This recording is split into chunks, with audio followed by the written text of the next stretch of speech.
আসসালামু আলাইকুম রহমতুল্লাহি ওয়া বারাকাতুহু। কেমন আছো তোমরা সবাই? তাড়াতাড়ি যুক্ত হও, আমরা চলে আসলাম আমাদের পরবর্তী ক্লাস নিয়ে। আজকে হচ্ছে আমরা ফিকাহ প্রথম পত্র এবং দ্বিতীয় পত্র দুইটা বিষয় একসাথে আলোচনা করব। আচ্ছা, আমরা শুরু করি তাহলে। আজকে আমরা যে বিষয়টি নিয়ে আলোচনা করব তোমরা ইতিমধ্যে দেখতে পাচ্ছ, ফিকাহ প্রথম পত্র এবং হচ্ছে ফিকাহ দ্বিতীয় পত্র। সর্বপ্রথম আমরা মান বন্টনটা দেখব, এরপর হচ্ছে আমরা এই দুই বিষয়ের জন্য সাজেশনটা বিশ্লেষণ করব ইনশাআল্লাহ। আজকে যে মান বন্টনটা হবে সেটা একদম সহজ হবে। আমার মনে হয়েছে যে তোমাদের যতগুলো বিষয় রয়েছে সবগুলো বিষয়ের মধ্যে সবচেয়ে সহজ মান বন্টন হচ্ছে ফিকাহ প্রথম পত্র এবং দ্বিতীয় পত্র। ফিকাহ প্রথম পত্র হচ্ছে এক লাইনে তুমি বলতে পারো যে 7টা প্রশ্ন আসবে, তুমি 5টা প্রশ্নের আনসার করবে, 20 মার্ক করে 100 মার্ক থাকবে, এটাই মান বন্টন, রাইট? আমরা শুরু করি। তাহলে ফিকাহ প্রথম পত্রের যে মান বন্টন সেটা হচ্ছে কি, তোমাদের 7টা প্রশ্ন আসবে পরীক্ষায়, দেন তোমাকে ওইখান থেকে 5টা প্রশ্নের অ্যান্সার করতে হবে এবং প্রত্যেকটা প্রশ্নের মার্ক থাকবে হচ্ছে 20 মার্ক করে। তাহলে 5টা প্রশ্নের জন্য 100 মার্ক। খুবই সহজ মান বন্টন। আচ্ছা, আসো এখন এই ফিকাহ প্রথম পত্রের জন্য তোমরা কোন কোন বিষয়গুলো পড়বা তার জন্য হচ্ছে সংক্ষিপ্তভাবে তোমাদেরকে সাজেশনটা আমরা আলোচনা করি। চলো, সর্বপ্রথম তোমাদের যে বই, এই বইয়ের ভিতরে সম্ভবত কয়টা অধ্যায় আছে? 8টা অধ্যায় আছে মেবি। ঠিক আছে, তো 8টা অধ্যায় থেকে আমরা দেখার চেষ্টা করি কোন কোন প্রশ্নগুলো খুব বেশি গুরুত্বপূর্ণ। এখানে আমরা যে সাজেশনটা দিব সেটা ফলো করার তুমি সর্বোচ্চ চেষ্টা করবে, এবং শুধু এতটুকুই পড়াশোনা করে এমন না, এটা আগে হচ্ছে এটা কমপ্লিট কর। এটা কমপ্লিট করলে তাহলে আশা করি এটা থেকে হচ্ছে সর্বোচ্চ কমন পাবা। এরপর হচ্ছে তুমি অতিরিক্ত যেটা তুমি পড়তে চাও সেটা পড়াশোনা করবা নিজ থেকে, কিন্তু সর্বপ্রথম হচ্ছে এটা তুমি সলভ করে রাখবা, তাহলে তোমার হচ্ছে পরীক্ষায় সর্বোচ্চ মার্ক তুমি ইনশিওর করতে পারবে ইনশাআল্লাহ। সর্বপ্রথম দেখো, তোমাদের যে প্রথম অধ্যায় রয়েছে ফিকাহ প্রথম পত্র বইয়ের প্রথম অধ্যায় হচ্ছে কিতাবুল হজ, এবং এটা থেকে অবশ্যই অবশ্যই কিন্তু প্রশ্ন আসে প্রত্যেক বছরে। এবং আরিফিল হজ, হজ কাকে বলে, এই প্রশ্নটা তুমি এমন কোনো ইয়ার পাবা না যে ইয়ারে হচ্ছে এই প্রশ্নটা আসে নাই। ঠিক আছে, সো এটা ভালোভাবে মুখস্থ করবা যে হজ কাকে বলে। এর পরবর্তী যে অংশগুলো এগুলো কোনো চেঞ্জ করে দেয়, কোনো সময় হজের ওয়াজিব, হজের ফরজ, হজের মিকাত, এগুলো প্রশ্ন দেয়। আবার কোনো সময় হচ্ছে হজটাকে আগে আদায় করা ফরজ মানে ফাওরান, নাকি হচ্ছে একটু বিলম্ব করে আদায় করা যায়, এমন কয়েকটা প্রশ্ন আছে। এই প্রশ্নগুলো হচ্ছে একসাথে করা। এখন তোমাদের জন্য গুরুত্বপূর্ণ কোন প্রশ্নগুলো, আমরা এখানে কিতাবুল হজ থেকে মেবি একটা প্রশ্নই রেখেছি। হ্যাঁ, একটা প্রশ্নই রেখেছি, অর্থাৎ এটাই সবচেয়ে বেশি গুরুত্বপূর্ণ। এই একটা প্রশ্ন তোমরা ভালোভাবে পড়বে এবং এটা পরীক্ষায় আসার সম্ভাবনা কিন্তু অনেক অনেক বেশি। সুতরাং প্রশ্নটা কি আমরা দেখি। সর্বপ্রথম হচ্ছে আরিফিল হজ লুগাতান ও শারআন, হজ কাকে বলে। এই প্রশ্নটা 100% আসবে, তুমি ধরে নাও যে হজ কাকে বলে। শাব্দিক এবং আবিধানিক যে সংজ্ঞা রয়েছে হজের, ওই সংজ্ঞাটা তোমাকে লিখতে হবে। সো এটা ভালোভাবে মুখস্থ করবা। তারপর দেখো, হমাল মুরাদু বিল হজ্জিল আকবার, এই অংশটা তুমি শিখবা যে হজ্জে আকবর বলতে কোন হজকে বোঝানো হয়। মাল মুরাদু বিল হজ্জিল আকবার, হজ্জাল আকবার যেটা, সেটা দ্বারা কোন হজকে বোঝানো হয়। ঠিক আছে, এই অংশটা দেখবা। এরপর হচ্ছে তাহলে দুইটা অংশ গেল। প্রথম হচ্ছে হজ কাকে বলে, এরপর হচ্ছে হজ আকবর যেটা, সেটা দ্বারা কি বোঝানো হয়। 3 নম্বর অংশ হচ্ছে আলামান ইয়াজিবুল হজ্জ ওয়া আলামান লা, কার কার উপর হজ ফরজ এবং কার কার উপর ফরজ না। হজ এমন একটা ইবাদত যেটা কিন্তু সবার উপর ফরজ হয় না। ঠিক আছে, আল্লাহ তাআলা কি বলছে, ওয়ালিল্লাহি আলান নাসি হিজ্জুল বাইতি মান ইসতাতা ইলাইহি সাবিলা, এখানেও আল্লাহ তাআলা কিছু কন্ডিশন দিয়ে দিয়েছেন। সকলের উপরে আমরা এটা ফরজ করেননি। যেমন সালাত রয়েছে, সেটা সকলের উপর ফরজ। ঠিক আছে, তো এরকম আর কি, সবার উপরে কিন্তু হজটা ফরজ নয়। কারণ হজটা হচ্ছে কি, আমরা যে ইবাদত গুলো করি, ইবাদত হচ্ছে 3 প্রকার। একটা ইবাদত হচ্ছে যেটা আমরা ফিজিক্যাল ইবাদত বলা হয় আর কি, শারীরিক। হ্যাঁ, ইবাদা আল বাদানিয়া বলা হয়। আরেকটা আছে মালিয়া, মানে সম্পদ দিয়ে করতে হয়, যেমন জাকাত। আর কিছু ইবাদত আছে সেখানে হচ্ছে তোমার যে শারীরিক এবং হচ্ছে সম্পদ যেটা রয়েছে আর্থিক, দুইটা বিষয়ের কম্বিনেশনে হচ্ছে যে ইবাদত হয় সেটা হচ্ছে হজ। সুতরাং কারো যদি কোনো আর্থিক সক্ষমতা না থাকে, তার উপর কিন্তু হজটা ফরজ হবে না। এই জন্য কোয়েশ্চেনটা করা হচ্ছে কার কার উপর হজ ফরজ এবং কার কার উপর ফরজ নয়, এটা তোমরা দেখবা। এরপর দেখো 4র্থ নম্বর অংশ, যেহেতু প্রত্যেকটা প্রশ্ন 20 মার্ক করে, এই জন্য হচ্ছে প্রশ্নগুলো বড় হয়। হ্যাঁ, আচ্ছা, একজন বলছে ভাই একটু ফারাজ শিখাবেন। হ্যাঁ, আমরা হচ্ছে মোনাসাকা এবং ফারাজ সেগুলো দেখবো ইনশাআল্লাহ ক্লাসে। আমরা ক্লাসে দেখাবো। আর এখন আমরা যেগুলো আলোচনা করছি সেটা হচ্ছে আমাদের শুধু যে কি রয়েছে মান বন্টন এবং যে সাজেশন গুলো, এবং এই সাজেশন গুলো কিন্তু আমরা সলভ করে আমাদের কোর্স রয়েছে সামনে, তোমাদেরকে ইন্ট্রোডিউস করে দেবো। আমাদের 28শে মার্চ থেকে হচ্ছে কোর্সটা শুরু হবে, তো তোমরা আমাদের সাথে যুক্ত হও, দেন হচ্ছে আমরা ক্লাস নেবো ইনশাআল্লাহ। তোমাদেরকে দেখাচ্ছি একটু পর আমাদের কোর্সে যদি জয়েন করতে চাও তাহলে তোমরা যে হোয়াটসঅ্যাপ নাম্বার, এই হোয়াটসঅ্যাপ নাম্বারে হচ্ছে যোগাযোগ করো। তাহলে কয়টা অংশ গেল? আলামান ইয়াজিবুল হজ্জু ও আলামান লা, কার কার উপর হজ ফরজ, কার কার উপর ফরজ না। এরপরে যে অংশটা পড়বা সেটা হচ্ছে এটা বলছিলাম, প্রত্যেকটা প্রশ্ন কিন্তু 20 মার্ক করে, ঠিক আছে?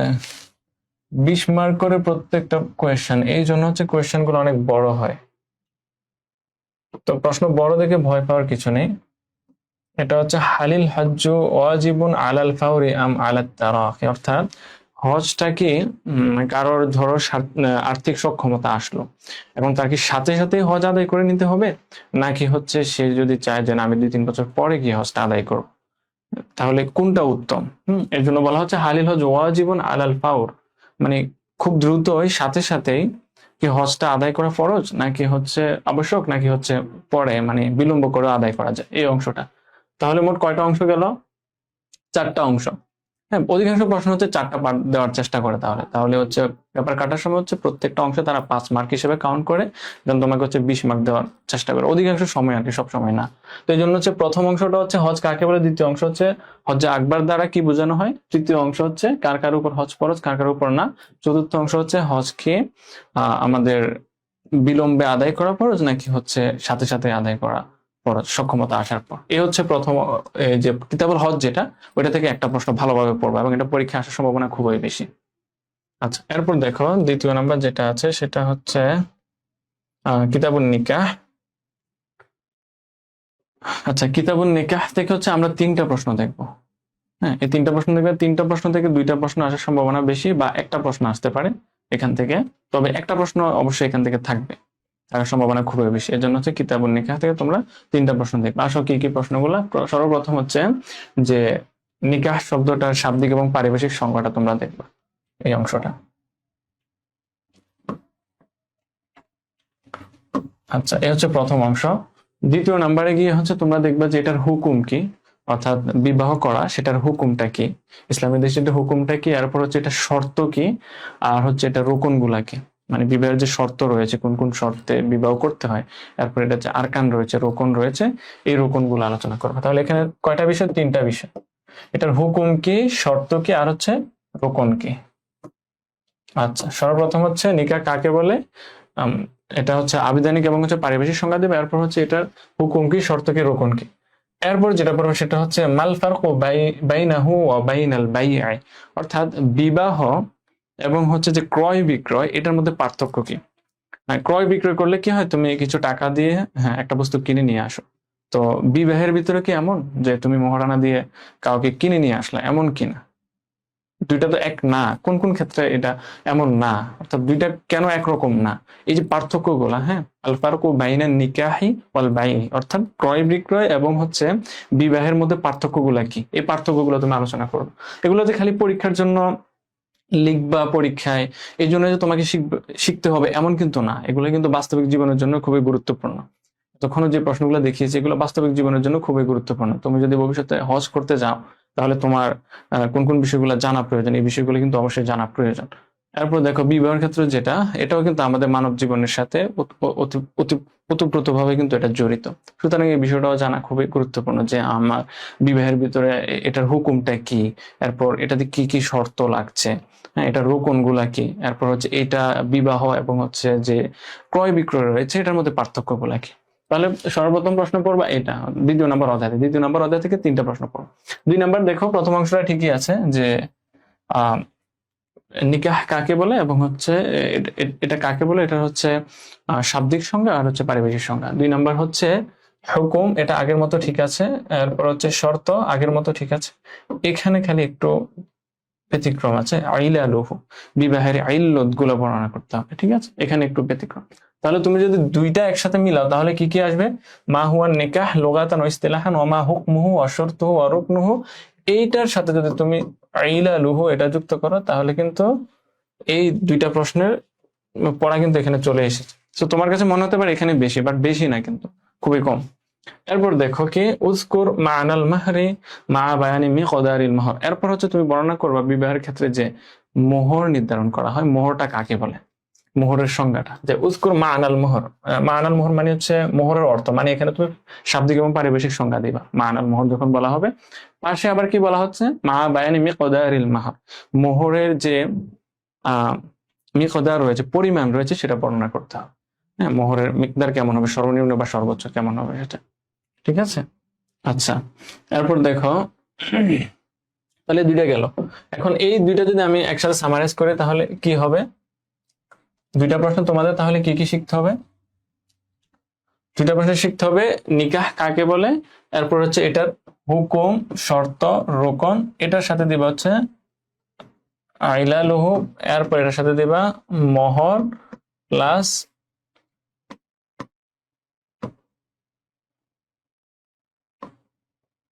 মিকদার। ঠিক আছে, তাহলে এই দুইটা প্রশ্ন সামারি হচ্ছে এটা, বিবাহ কাকে বলে, এরপরে হচ্ছে তোমার এই যে হুকুমটা, শর্তটা, রোকনটা, দেন হচ্ছে ইলালুহু, ইল্লতটা, এরপর হচ্ছে মোহর কাকে বলে, এরপর হচ্ছে মোহরের মিকদার। এই কয়টা বিষয় হলো 1 2 3 4 5 6 আর হচ্ছে 7টা বিষয়। এখানে এই 7টা বিষয় তোমাকে জানতে হবে। ঠিক আছে, তাহলে 7টা বিষয় কি আমি আবার বলছি, যে বিবাহ সেটা হচ্ছে শাব্দিক এবং পারিভাষিক সংজ্ঞা, হুকুম, শর্ত, রোকন, এরপর হচ্ছে এটার ইল্লত সমূহ, বিবাহের মোহর কাকে বলে, এরপর হচ্ছে মোহরের মিকদার, মোহরের পরিমাণটা। এই কয়েকটা অংশ তুমি ভালোভাবে জেনে রাখবা। এখন মুখস্থ করবা, পরীক্ষায় লিখবা, এরকম নিয়ত নিয়ে লিখলে হচ্ছে তোমার জন্য it will be difficult for you.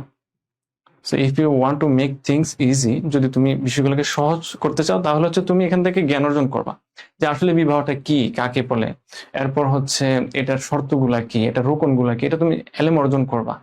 হ্যাঁ, নট নেসেসারি তুমি পরীক্ষায় গিয়ে গাইডে যেভাবে লেখা আছে এভাবে লিখতে হবে। ঠিক আছে, পরীক্ষায় গিয়ে হচ্ছে তোমার মতো করে তোমাকে যে প্রশ্নটা জানতে চাওয়া হয়েছে সেটা তুমি লিখবা। ঠিক আছে, এরকম করলে হচ্ছে তোমার বিষয়টা সহজ হবে।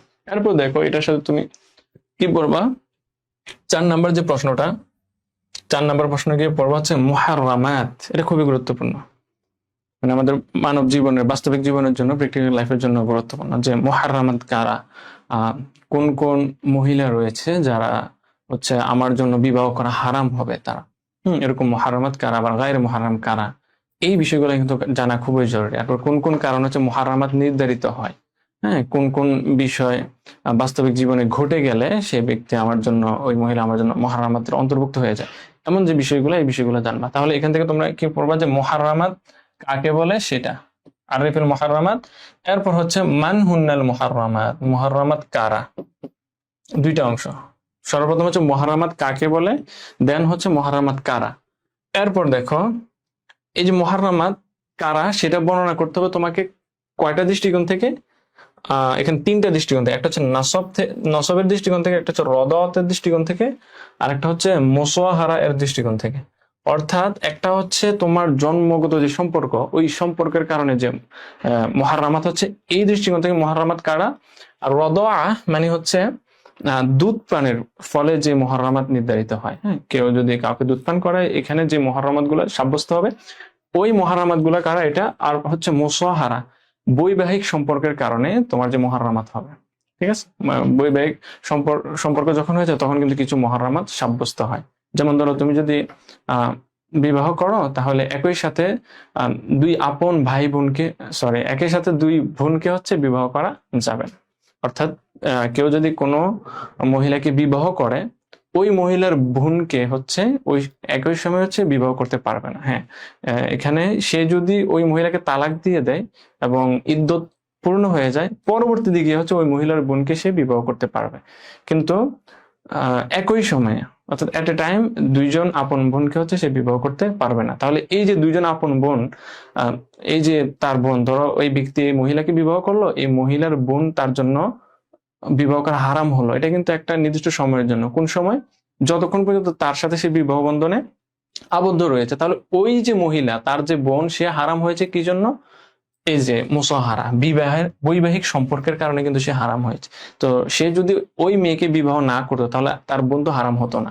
তাহলে এই যে বৈবাহিক সম্পর্কের কারণে যে সকল মহিলারা হারাম হচ্ছে, এটা হচ্ছে মুহাররামাত। কোন প্রকারে? সেটা হচ্ছে মুসাহারা। আর নসব মানে হচ্ছে তোমার জন্মগতভাবে যারা হারাম সাব্যস্ত হয়, মুহাররামাতের অন্তর্ভুক্ত হয়। আর হচ্ছে হারাম বলতে এখানে বিবাহে হারামের কথা বলছে। আচ্ছা, আর রদাআহ মানে হচ্ছে দুধ পানের ফলে যারা হচ্ছে হারাম সাব্যস্ত হবে তা। আশা করি বুঝতে পেরেছো। তাহলে কিতাবুন নিকাহতে হচ্ছে এই 3টা প্রশ্ন তোমরা ভালোভাবে পড়বা। মনে রাখবো তোমাদের কিন্তু 5টা প্রশ্নের অ্যান্সার করতে হবে। তার মধ্যে অলরেডি আমি 4টা প্রশ্ন দাগিয়ে দিয়েছি, 4টা থেকে হচ্ছে 2টা প্রশ্ন আসার সম্ভাবনা খুবই বেশি। Be careful about this. এরপরে আসো কিতাবুত তলাক। কিতাবুত তলাক থেকে একটা প্রশ্ন পড়বা শুধু। তলাক কাকে বলে, কত প্রকার, এই প্রশ্নটা গুরুত্বপূর্ণ ছিল, বাট এটা হচ্ছে তোমাদের এই যে বছর 2025 সালে কিন্তু এই প্রশ্নটা এসেছে। সো এটা আসার সম্ভাবনা খুবই কম। তো তোমরা এখান থেকে যেটা করো সেটা হচ্ছে জিহারের প্রশ্নটা পড়বা। জিহার কাকে বলে, জিহার কাকে বলে, এটার হুকুমটা কি, আর হচ্ছে এটা কিভাবে সাব্যস্ত হয়, কাইফা ইয়াথবুতু জিহার। কয়টা অংশ পাবা এখানে? 4টা অংশ পাবা এখানে। আমি আগেই বলছিলাম যে প্রত্যেকটা প্রশ্নের প্রায় 4টা ভাগ তোমরা পাবা, প্রত্যেকটা ভাগে 5 করে ধরে হচ্ছে মার্কটা দেওয়ার চেষ্টা করা হয় আগে অধিকাংশ সময়।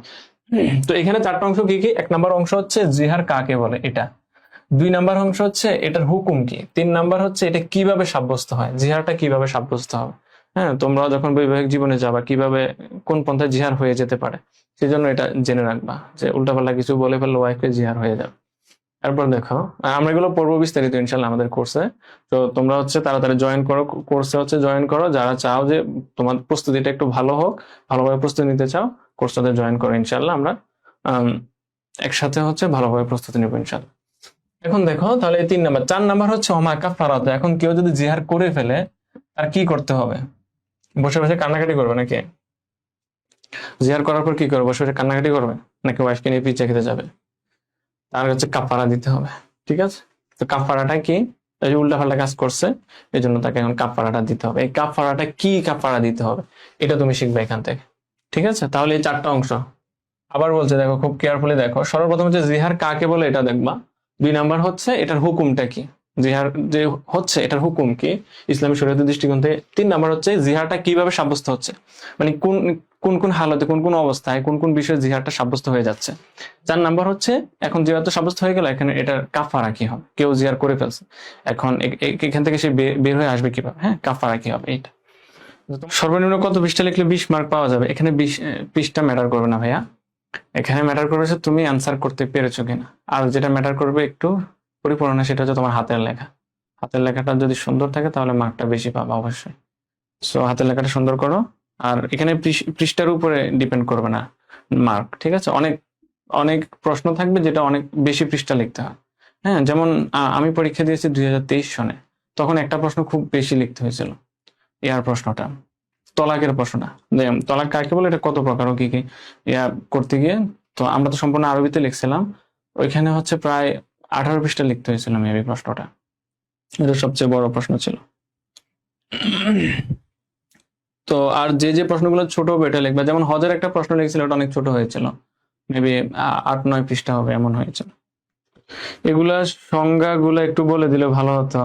আচ্ছা, এগুলো আমরা হচ্ছে আমরা এখানে আজকে আমাদের ক্লাস দিতে, সেটা হচ্ছে মান বন্টন বিশ্লেষণ আর হচ্ছে সাজেশন, ঠিক আছে? এই সাজেশনটা শুধু প্রোভাইড করতে, এগুলো নিয়ে আলোচনা করতে গেলে তো অনেক বড় সময় লাগবে।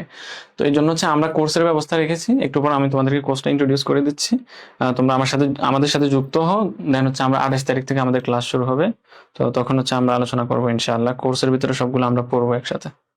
আচ্ছা, ঠিক আছে। তাহলে কয়টা অধ্যায় গেল? কিতাবুত তলাক গেল, 5টা প্রশ্ন গেল। এরপর দেখো কিতাবুল জিহাদ থেকে একটা প্রশ্ন পড়বা শুধু। কিতাবুল জিহাদ থেকে, এই জিহাদ কাকে বলে এবং এটার সাথে সংশ্লিষ্ট যে প্রশ্নগুলো আছে, এটা 2025 সালে এসেছে। সুতরাং এখান থেকে গুরুত্বপূর্ণ হচ্ছে এই প্রশ্নটা, এটা তোমরা দেখবা যে ফাই কাকে বলে, জিজিয়া কাকে বলে, খারাজ কাকে বলে, জুয়াল কাকে বলে। এখানে কয়েকটা বিষয় আছে, 1 2 3 4, 4টা বিষয় আছে। হ্যাঁ, ফাই, জিজিয়া, খারাজ, জুয়াল, এগুলো প্রত্যেকটা সংজ্ঞা লিখবা। তারপর হচ্ছে অমাল ফারুক ফি হিমা, এইগুলোর মধ্যে পার্থক্য কি।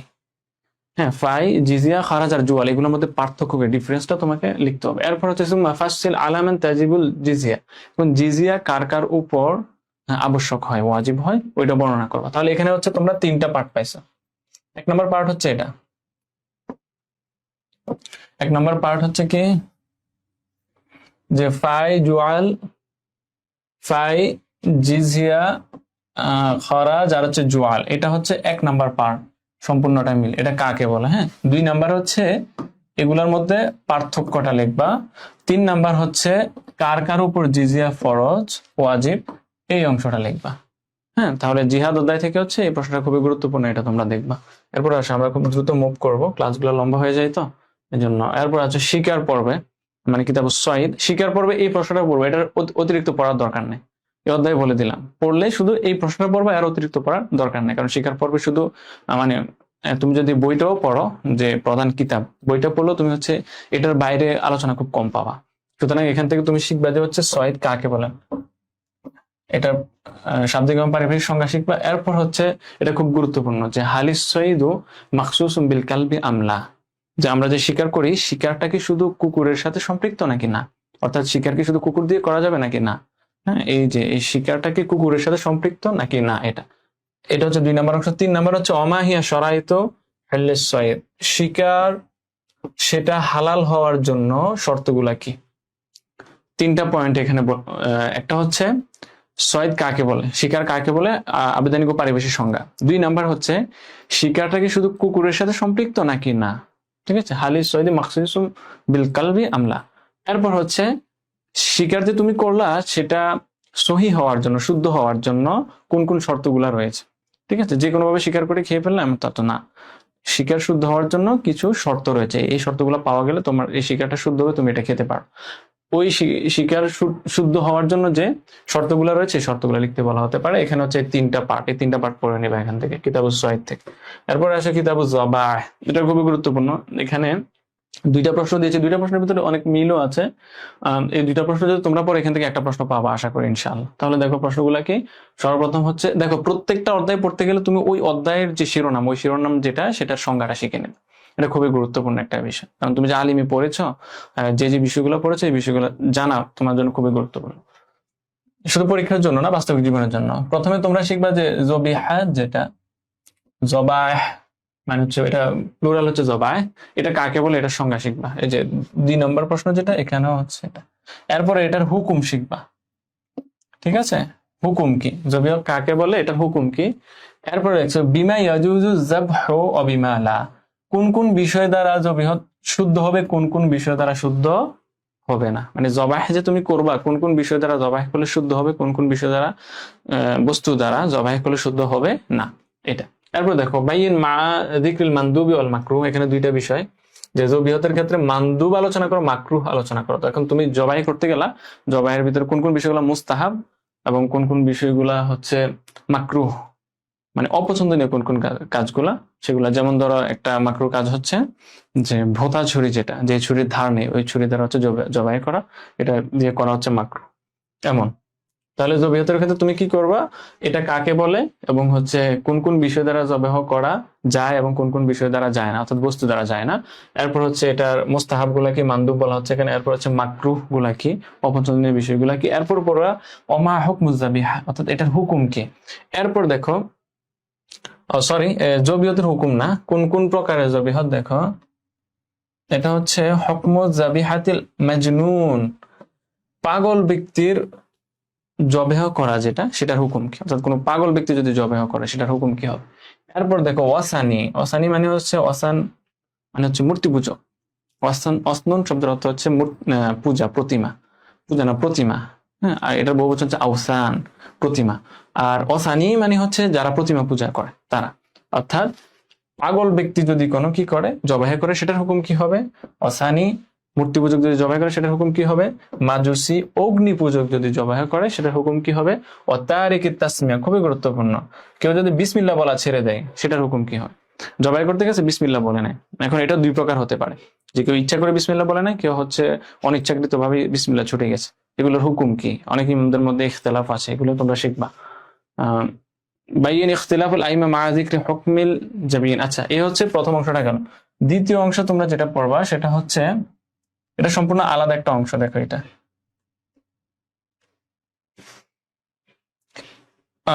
হুকমুল জানিন ইদা যুবিহাত উম্মুহু। আচ্ছা, হুকমুল জানিন, ভ্রূণের হুকুম কি হবে। ইদা যুবিহাত উম্মুহু, যখন তার মাকে জবাই করে দেওয়া হয়, অর্থাৎ কোনো একটা পশুকে জবাই করা হলো, জবাই করার পর এটার ভিতরে হচ্ছে একটা বাচ্চা পাওয়া গেছে, ছোট একটা বাচ্চা পাওয়া গেছে। এখন এই যে ভ্রূণ, এটা তো পরিপূর্ণ হয় না, এখন পরিপূর্ণ হলে তো এটা গর্ভপাত করতো। তো এই যে ভ্রূণ রয়েছে, হ্যাঁ জানিন বলা হচ্ছে, এই জানিনটার হুকুম কি হবে যখন এটার মাকে, অর্থাৎ যে গাভীটার পেট এটা আছে, গাভী বর্ণ কিছু, এখন এটাকে জবাই করার পর যখন ওই জানিনটা পাওয়া যাবে, ওইটার হুকুম কি হবে, ঠিক আছে, ভ্রূণটার হুকুম কি হবে, এই অংশটা তোমরা শিখবে। তাহলে কয়টা অংশ গেল? জবিহত কাকে বলে, এরপর হচ্ছে কি কি দ্বারা এটা জায়েজ, কি কি দ্বারা জায়েজ না, এরপর হচ্ছে এটার ক্ষেত্রে মানদুব গুলা কি, মাকরুহ গুলা কি, এরপর হচ্ছে যে জবেহ করবে, জবেহ ব্যক্তি যদি পাগল হয় হুকুম কি হবে, মূর্তি পূজক হলে হুকুম কি হবে, অগ্নি পূজক হলে হুকুম কি হবে, বিসমিল্লাহ ছেড়ে দিলে হুকুম কি হবে, এরপর হচ্ছে জবেহ করার পর কোনো প্রাণীর ভিতরে যদি কোনো ভ্রূণ পাওয়া যায় অর্থাৎ একটা বাচ্চা পাওয়া যায় তখন এটার হুকুম কি হবে, এই বিষয়গুলো দেখবা তোমরা, আশা করি এখান থেকে কমন পাবা। তারপর দেখো আমাদের যে কোর্সটা রয়েছে, কোর্সটা শুরু হবে হচ্ছে 28 মার্চ থেকে। তোমরা এখানে দেখতে পাচ্ছ, অর্থাৎ আমরা যে সাজেশন গুলো প্রোভাইড করছি এই সাজেশন গুলো আমরা অবশ্যই পড়বো, সবগুলা বিশ্লেষণ করে আনসার সহ, আর এটার পাশাপাশি গুরুত্বপূর্ণ আর যে যে বিষয়গুলো আছে সেগুলো আমরা দেখবো ইনশাল্লাহ। তাহলে তোমরা কোর্সটাতে জয়েন করতে এই নিচে যে হোয়াটসঅ্যাপ নাম্বার দেওয়া আছে, এই যে হোয়াটসঅ্যাপ নাম্বার দেওয়া আছে, হোয়াটসঅ্যাপ নাম্বারে যোগাযোগ করো, ঠিক আছে। আর আমাদের কোর্সটা শুরু হবে 28 মার্চ থেকে, ঈদের পর। হ্যাঁ, ভালোভাবে ঈদ উদযাপন করো আর হচ্ছে কোর্সের জন্য প্রস্তুতি নাও ইনশাল্লাহ। সামনে তোমাদের যাত্রাটা, পরীক্ষার পথে তোমাদের যাত্রা যাতে সহজ হয় সেটাই আমরা চেষ্টা করবো ইনশাল্লাহ।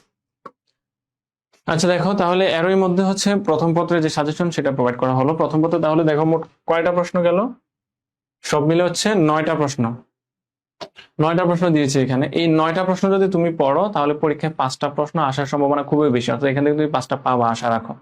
তাহলে এই 9টা হচ্ছে ভালোভাবে পড়াশোনা করো 9টা। এরপর হচ্ছে যদি অতিরিক্ত তুমি কিছু পড়তে চাও পড়িও, বাট এই 9টা ভালোভাবে পড়বা, কারণ এই 9টা থেকে 5টা পাওয়ার সম্ভাবনা খুবই খুবই বেশি। এরপর আসো ফিকার দ্বিতীয় পত্র, যেটা সর্বপ্রথম তোমাদেরকে মান বন্টনটা বলে। ফিকার দ্বিতীয় পত্রে কিন্তু 2টা অংশ রয়েছে, তোমরা হচ্ছে সরহল ওয়াকিয়া পড়ো, এটা হচ্ছে প্রথম পত্রের অংশটা। দ্বিতীয় পত্রের ভিতরে কি কি কি পড়ো, নুরুল আনোয়ার বইটা পড়ো আর হচ্ছে সিরাজি বইটা পড়ো। তো এখান থেকে হচ্ছে তোমাদের উসুলুল ফিক যেটা, অর্থাৎ নুরুল আনোয়ার বইটা থেকে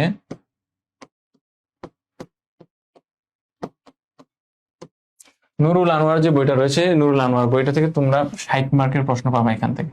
তাহলে 60 মার্ক হচ্ছে কিভাবে, উসুলুল ফিক হতে যে 60টা প্রশ্ন থাকবে, অর্থাৎ তোমরা যে নুরুল আনোয়ার পড়ছো বই, ওই বই থেকে 60টা প্রশ্ন থাকবে। এখান থেকে তোমাকে প্রশ্নের অ্যান্সার করতে হবে 4টা। তখন ছিল 20 মার্ক করে, আর এখন হচ্ছে 15 মার্ক করে। এটা দেখো, এটা হচ্ছে 15 মার্ক করে। সুতরাং এগুলোর পরে যে আগের তুলনায় একটু ছোট হবে, বা কোনো কোনো ক্ষেত্রে ওগুলোর সমান হতে পারে। তো 4টা প্রশ্ন দিবা তুমি, 15 মার্ক করে, সেখানে কত থাকবে, আর 60 মার্ক থাকবে, ঠিক আছে। দ্বিতীয় পত্রে যে তোমরা পড়বা তার মধ্যে হচ্ছে দ্বিতীয় পত্রের 2টা অংশ। প্রথম অংশ হচ্ছে উসুলুল ফিক থেকে, নুরুল আনোয়ার বইটা থেকে হচ্ছে কয়টা প্রশ্ন থাকবে, 7টা প্রশ্ন থাকবে। 7টা প্রশ্ন থেকে হচ্ছে তোমাকে 4টা প্রশ্নের উত্তর দিতে হবে, সেখানে হচ্ছে 60 মার্ক। এই গ্যাঞ্জাম লাগে অনেক, আমরা দ্বিতীয় পত্রে আছি এখন, আজকে 2টা বিষয় নিয়ে আলোচনা করছি। প্রথম যে বিষয়টা ফিকা প্রথম পত্র ছিল 100 মার্ক, সেটা গিয়েছে, 9টা প্রশ্ন দাগিয়ে দিয়েছে, খুবই সহজ ছিল, 7টা থেকে 5টা প্রশ্ন অ্যান্সার করো। আর এটা হচ্ছে ফিকা দ্বিতীয় পত্র, এখানে কিন্তু আবার 100 মার্কের। 100 মার্কের প্রথম 60 মার্ক, 100 মার্কের ভিতরে প্রথম 60 মার্ক থাকবে কিসের, উসুলুল ফিকের, নুরুল আনোয়ার বই থেকে। এখানে 7টা প্রশ্ন থাকবে, 4টা প্রশ্ন অ্যান্সার করো। দ্বিতীয় নাম্বার অংশ যেটা, সেটা হচ্ছে ফারায়েজ থেকে। তো ফারায়েজটা হচ্ছে আবার 2 ভাবে বিভক্ত, তোমরা দেখেছো। ফারায়েজে হচ্ছে প্রথমে 2টা প্রশ্ন থাকবে, আগের মতো 15 30 মার্ক, এই যে 4টা প্রশ্ন থাকবে, সেখান থেকে হচ্ছে তুমি 2টা প্রশ্ন দিবা, এখানে হচ্ছে 15 30 মার্ক পাবা। আর হচ্ছে মোনাসাকা থাকবে একটা। মোনাসাকা হচ্ছে তুমি যে ফারায়েজ শিখছো, এখন কোনো মানুষ যদি মৃত্যুবরণ করে, তার যে ওয়ারিশ থাকবে, ওয়ারিশদের মধ্যে হচ্ছে তুমি সম্পদ বন্টন করতে পারছো কিনা, সেটার জন্য মোনাসাকা থাকবে, সেটা হচ্ছে 10 মার্ক। আমরা কিন্তু মোনাসাকার জন্য আলাদাভাবে স্পেশাল ক্লাস নেবো ইনশাআল্লাহ, একসাথে আমরা মোনাসাকা শিখবো। আচ্ছা, তাহলে এই হচ্ছে মোট 100 মার্ক, বুঝতে পারছো। প্রথমে হচ্ছে উসুলুল ফিক যেটা, ওইখানে 7টা প্রশ্ন থেকে 4টা প্রশ্ন দিতে হবে, 15 মার্ক করে, 4 15 60 মার্ক। আর এখানে হচ্ছে প্রথম অংশে তোমাকে 2টা প্রশ্নের উত্তর দিতে হবে, 4টা প্রশ্ন থেকে 15 মার্ক করে, 30 মার্ক। তাহলে 60 আর 30 90। আর একটা মোনাসাকা সমাধান করতে হবে, সেখানে 10 মার্ক পাবো। মোনাসাকা থাকবে 2টা থেকে একটা সলভ করতে হবে। আচ্ছা, আমরা সাজেশনের দিকে যাই, ঠিক আছে। তাহলে দেখো, এটার জন্য প্রথমে তোমাকে কি করতে হবে, প্রথমে হচ্ছে যে উসুলুল ফিক্স যেটা রয়েছে, সেখান থেকে হচ্ছে তোমার 7টা প্রশ্ন থাকবে, 4টা প্রশ্নের অ্যান্সার করতে হবে। এই যে 4টা প্রশ্নের জন্য গুরুত্বপূর্ণ প্রশ্নগুলো দাগিয়ে দিচ্ছি, এগুলো তোমরা দেখো। সর্বপ্রথম হচ্ছে তোমরা এটা পড়বা যে উসুলুল ফিক কাকে বলে। খুবই গুরুত্বপূর্ণ, প্রশ্নটা আসার সম্ভাবনা খুবই বেশি, কারণ উসুলুল ফিক তোমরা পড়ছো, তো উসুলুল ফিক মানে কি সেটা যদি না জানতে পারো এটা খুবই হতাশাজনক হবে। এই জন্য হচ্ছে সবসময় উসুলুল ফিক সংশ্লিষ্ট একটা প্রশ্ন দেওয়ার চেষ্টা করে। তোমাদের যতগুলো বিষয় রয়েছে সব বিষয়ে হচ্ছে পরিচিতিমূলক যে অংশটা থাকে সেখান থেকে সবসময় প্রশ্ন দেওয়ার চেষ্টা করে। আচ্ছা, তাহলে দেখো উসুলুল শারঈ এটা কাকে বলে, এটা কামহিয়া এটা কয়টি, অমাহিয়া এবং এটা কি কি সেটা বর্ণনা করবা। আর হচ্ছে মুসান্নেফ রহিমাহুল্লাহ তার বইয়ের ভিতরে যে উসুলুল শারঈ শব্দটা ব্যবহার করেছেন, কিন্তু তিনি উসুলুল ফিকহ শব্দটা ব্যবহার করেননি। হ্যাঁ, উসুলুল ফিকহ ব্যবহার না করে উসুলুল শারঈ ব্যবহার করেছেন। এখন কেন ব্যবহার করেছেন এটা বর্ণনা করো।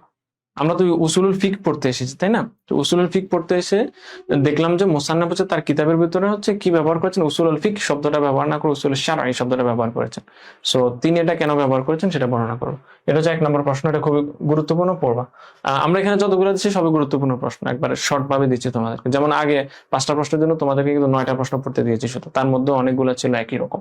এরপর দেখো 2 নম্বর আম, এই প্রশ্নটা ধরো পরীক্ষায় আসবেই আসবে এরকম আর কি, খুবই গুরুত্বপূর্ণ যে আম কাকে বলে, আর হচ্ছে এটা হুকুম। আর 3য় নম্বরের যে অংশ রয়েছে সেটা হচ্ছে হাল ইয়াজুজু নাসখুল খাস বিল আম, আম দ্বারা হচ্ছে খসকে নসখ করা, মানে হচ্ছে খসকে রহিত করা, সেটা জায়েজ কিনা, বৈধ কিনা, এই অংশটা পড়বো। এরপর দেখো 3 নম্বর যে প্রশ্ন যে আলামা ফার, আচ্ছা দেখো আম এবং খস এই দুইটা অংশ থেকে কিন্তু প্রত্যেকবার একটা না একটা প্রশ্ন দেয়, কারণ এটা খুবই গুরুত্বপূর্ণ অংশ। আম, খস আর কিতাব, কিতাবুল্লাহ, এই 3টার সংজ্ঞা থেকে একটা না একটা প্রশ্ন দেয়, কোনো সময় 2টা প্রশ্ন দেয়। সুতরাং কিতাব এবং খস যেহেতু বিগত সনে চলে এসেছে, মানে 2025-এ, সুতরাং আমের প্রশ্নটা আসবেই, এটা ধরে নিতে পারো তুমি। তারপরে আসো খস, যে খসের উপরে কিন্তু 7টা শাখা মাসালার আলোচনা করেছেন মুসান্নেফ নুরুল আনোয়ারের ভিতরে। হ্যাঁ, এই 7টা শাখা মাসালা থেকে পরীক্ষায় একটা না একটা মাসালা দিবে মাস্ট। 7টা মাসালা থেকে একটা মাসালা অবশ্যই দেয়, কোনো সময় 2টা মাসালাও দেয়। এখান থেকে সবচেয়ে গুরুত্বপূর্ণ যে মাসালাটা ছিল সেই মাসালাটা আমরা নিয়েছি, তোমরা এটা পড়ো ভালোভাবে।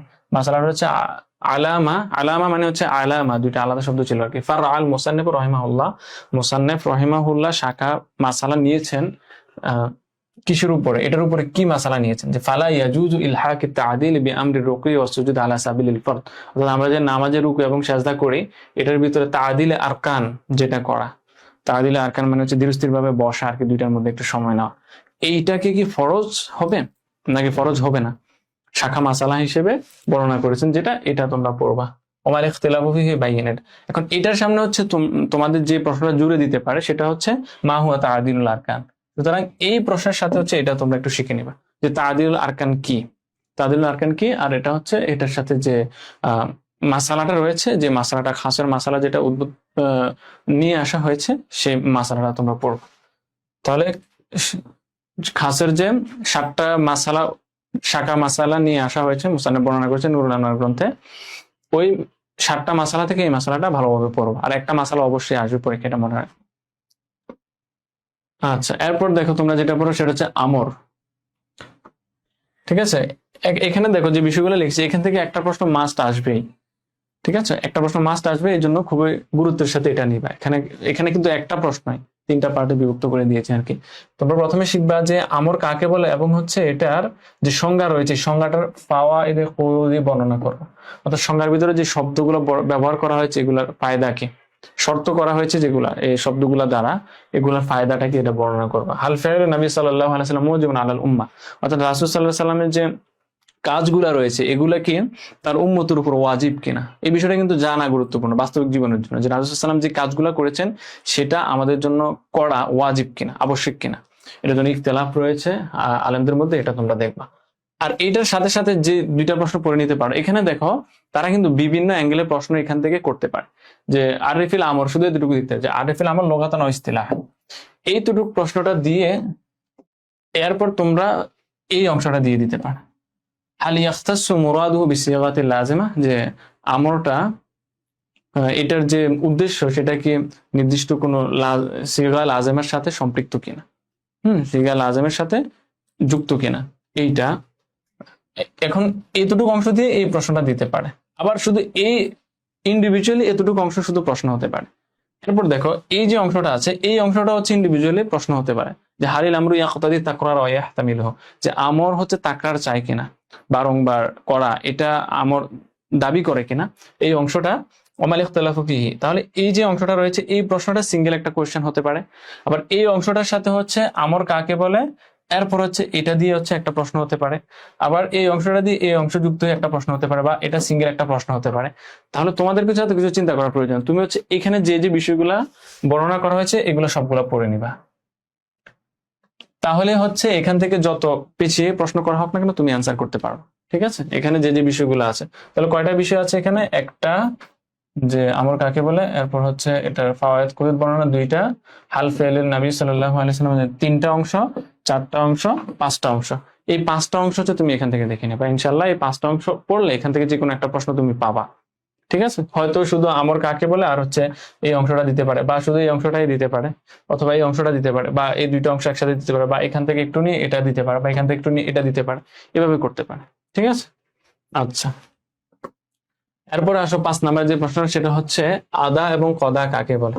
আমরা যে কোনো কিছু আদায় করি এরপরে সময় চলে গেলে কোনো কিছু পড়ে নেই সেটাকে কাজা বলা হয়। আদা মানে হচ্ছে সময়, যে সময় যেটা করার জন্য বলা হচ্ছে ওই সময় যদি তুমি সেটা পালন করো সেটা হচ্ছে আদা। আর কদা মানে হচ্ছে যে সময়ে পালন করার কথা ছিল ওই সময় তুমি পালন করতে পারোনি, ইচ্ছা করে বা অনিচ্ছাকৃত ভাবে সময়টা চলে গিয়েছে কিন্তু পরে গিয়ে তুমি আদায় করেছো, ওইটা হচ্ছে কদা। এখন আদা এবং কদা এটা কাকে বলে সেটা, এরপর দেখো যে হাল ইয়াজুজুল আদা ওয়া বিনিয়াতিল কদা, যে কাজা করার নিয়ত নিয়ে আদায় করা যাবে কিনা, এটা জায়েজ কিনা।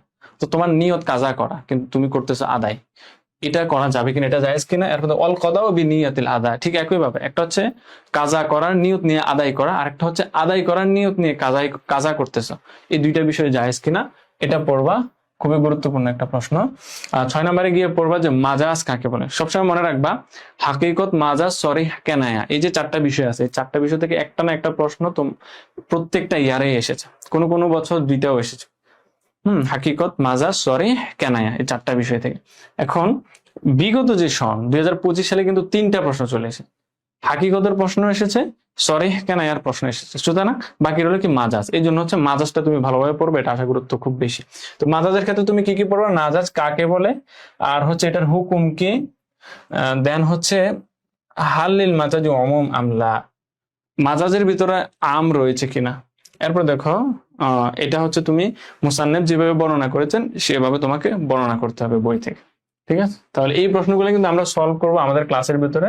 সুতরাং তোমরা যারা এগুলো নিয়ে চিন্তিত আমাদের সাথে যুক্ত হও, ইনশাল্লাহ আমরা একসাথে ভালোভাবে পরীক্ষার প্রস্তুতিটা নেব।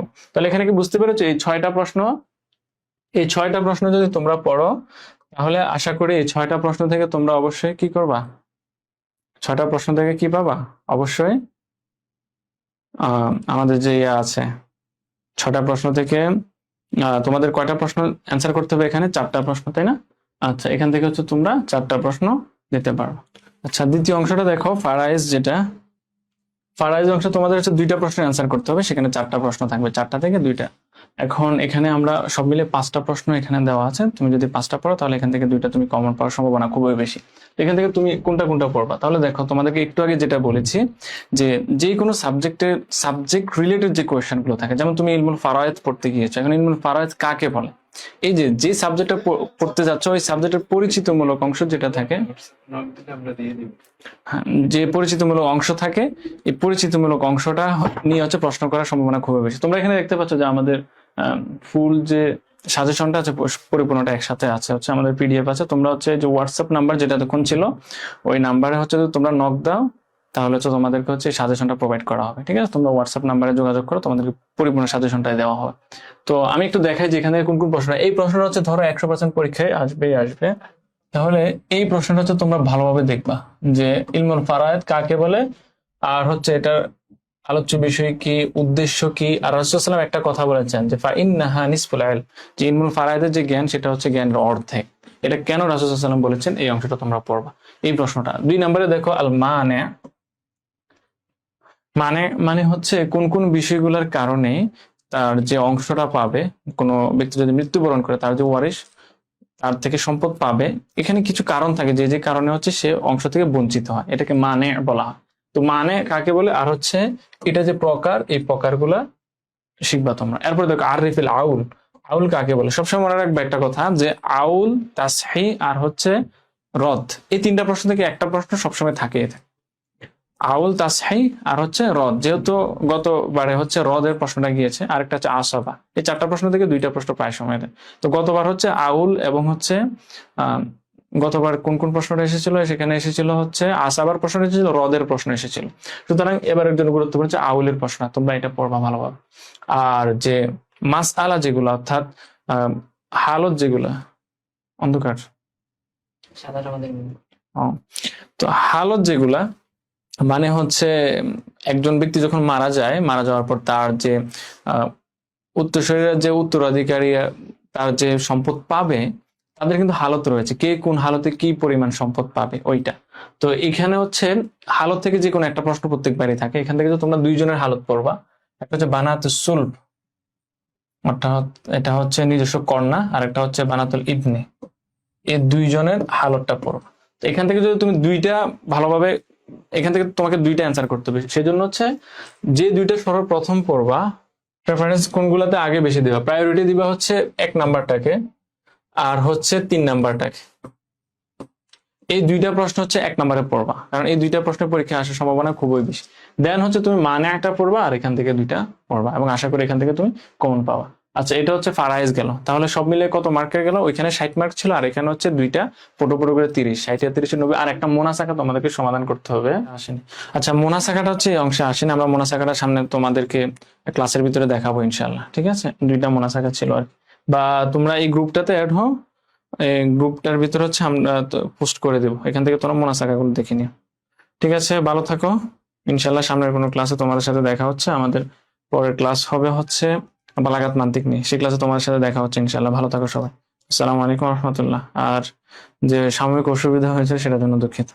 সবাই দোয়া রাখবো আমার জন্য, তোমাদের জন্য দোয়া রইলো। ভালো থাকো সবাই, আসসালামু আলাইকুম রহমতুল্লাহ।